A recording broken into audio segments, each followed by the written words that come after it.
I'm Tanya Ross. This is a little video to help you with stiff and tight hips. We're going to take you through a number of different movements. It's hopefully going to help to mobilise around the hip socket so that your movements improve. You'll need a stretchy band. Mine's a green stretchy band. It's about a mid-resistance. You can use stronger if you feel like you want more support. So I'm going to cross the band over once I've got myself up there. And with it around the ball of the foot, it's going to encourage the ankle movement as well, which is what we want initially. I'm going to draw my elbows down and pulling onto the band to bring that sense of pulling my thigh bone into my back pockets, right down onto the mat. So it's securing it in the joint. I'm going to do nerve floss first of all. So my other leg's bent, my spine is long, I don't feel like I'm kind of hitching up on one side. And then from here, I'm going to bend my knee and flex my foot. Now the band is still helping to pull me down. There's a little resistance as I push away, but it should just feel like it's a gentle movement. I don't want to feel like this is incredibly strong, strength-wise, or that you're pushing through pain. So at the minute, I have a little flare up in my hip, and this can feel like a nice movement. I don't like going into deep hip flexion, so even if you prefer to have your knee, instead of going towards your shoulder, it can go out from the body line a little bit. So it's just working with it to see, okay, soft and gentle, but I can feel it pulling into my socket, and I can just feel this movement's called a floss. It's a floss of the sciatic nerve, which runs through the glute and into the hamstring. So I'm not stretching it. I'm not trying to go into a full stretch position down the back of the leg with my toes towards my shin. I'm softening that movement down. Then whenever I stretch the leg away, I'm pointing the toes so that again it softens the stretch essentially down. Now your hamstrings might dictate that you go further away, that's fine. But it also, depending on how this is feeling, you don't want to drop the heel down because this is not just hip flexion, okay? You're trying to get a sense of this length through the leg as well. So it should feel soft, it should feel gentle, but there's a little bit of work there. My leg likes to go more vertical. Now once we've done up to about sort of 20 there, 10 is usually a good starter mark, and then you can kind of work around that if you want to do more. But certainly from here, the next movement in this little sequence is a lower and lift. Now my leg just feels really supported, like it's like almost like jelly, although I am trying to keep the leg a little bit straighter now. So I'm challenging the hamstring a little bit as it draws up. I'm not going, that's not even a point of stretch yet, but that might be for you, so you might be a little bit lower in that, just depending on what your hamstrings are like. So you can totally work around a smaller level. But as we feel like it maybe softens a little bit, you're maybe going to start to be able to get up higher. So you're working within your own range. And again, I don't feel a strong stretch here, but I do feel like it's opening and lengthening the back of the leg now. And that's why it's important to do the floss first of all. So you don't just go straight into, like it's a straight leg raise, which is a test for sciatic nerve irritation. So as we go through this again, maybe around about 10, and then after that, we're going to go side to side. So I'm going to take it to that point where I'm just short of a stretch, and I'm going to start small movements again, small movements. Don't feel like you have to go big. And as I move open and across the body line, again, I'm just sussing out, how does my hip feel? I'm just mobilizing the head of the femur in the pelvis. And with doing this, it's going to bring a specific mobilizer. It's going to start to get synovial fluid waking up in the joint essentially, so it's going to make it a little bit more lubricating rather than as viscous. And that's where it's important to do warm-ups.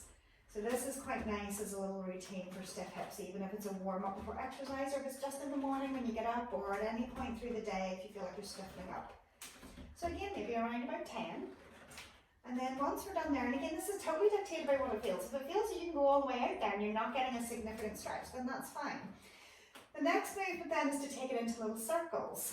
Now again, I'm going to start small. And I'm using my core muscles here. I'm trying to keep my back close to the floor. It's not embedded and like really forced down, but I'm just not letting my hips roll around. I'm trying to keep my pelvis pretty stable. So I know that the movement that's happening is in the hip socket. It's not my back that's twisting and rolling. And again, I can do up to 10 here. And you can choose if it feels like that starts to open up a little bit, that you're maybe going a bit further. If you're getting any clunking, I would say go smaller so you don't get the clunking, but you might find But if you think about engaging your core a little bit more, it's almost like, if you imagine this idea, it's called the hip sock. So I'm trying to pull my thigh bone up into my socket using my tummy muscles, using my core muscles. I'm going to change direction there. So I'm using that sensation of trying to draw my core muscles in to help pull my thigh bone into the hip socket. So everything's about trying to draw it in.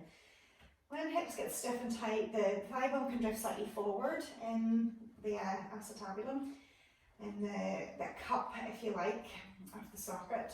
So we want to make sure that we're trying to keep it back there, but still mobilize it within that.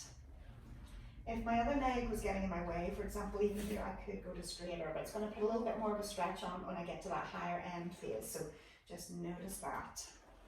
Now once I've done 10 there, so one last little movement you could do, you could bend the knee and then draw it in. Again, that could be a bent leg in through here or straight. And I'm just going to draw my foot a little bit closer into me, and it's just encouraging a little bit of external rotation, but I'm going to lower. I can give a little pull to help draw it back up again. And again, it's just a little mobilizer in through there if that feels good to do. Magic number, anywhere up to 10. If you aren't sure about these, you could do 5 of them and then build yourself up to 10. You could do up to 20. Okay. Now once I've done that one, I can soften that down again, bring the leg up, and to change over, I'm going to pop the band onto the other side. And again, then I can just start that process again, just getting a sense of how the leg feels on that second side. So as a little routine, I'm hoping that felt pretty good. So again, that first movement, as I draw in, that bend and flex. So it's taking it through that flossing. I don't get issues on this side typically, although I do know it's not the joint it used to be when I was younger. So again, maybe taking it up to around about 10. Just feeling for the differences almost.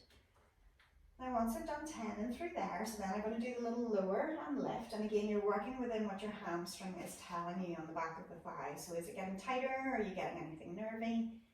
Softening down into it and just taking your time, because it will eventually feel like it starts to open a little bit, hopefully, for you.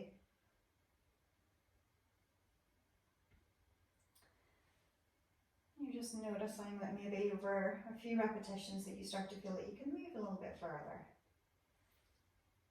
And it's willing to go.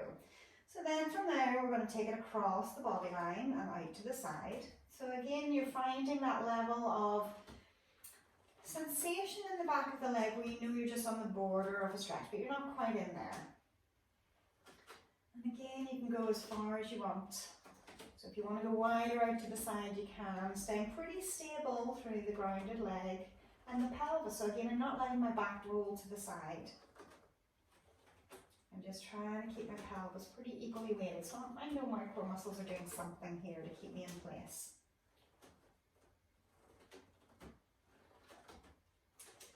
And then from here, we're going to take it into those little circles. So again, choose your direction, start really small. Making sure that you're getting every direction. And that way, we're getting a little bit across the midline. Still, you're bringing all of those little movements that we've done in together. Again, I can go anywhere 5 to 10. So everything is about listening to your body, feeling what it needs.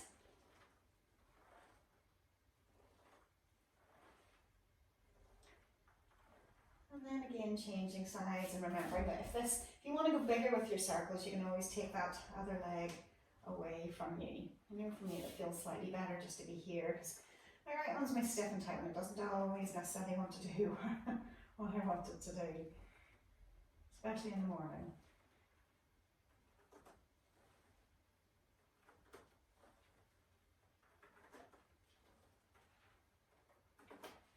So again, just feeling my way through, I can feel definitely the difference on this one. It definitely feels much freer.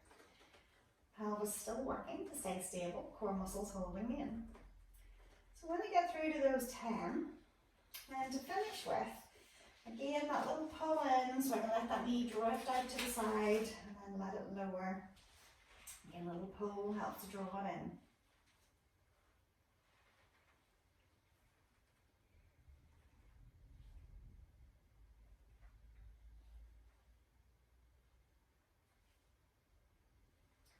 Okay, so once I finish up from here, in terms of that release, you can just pop the band off the foot.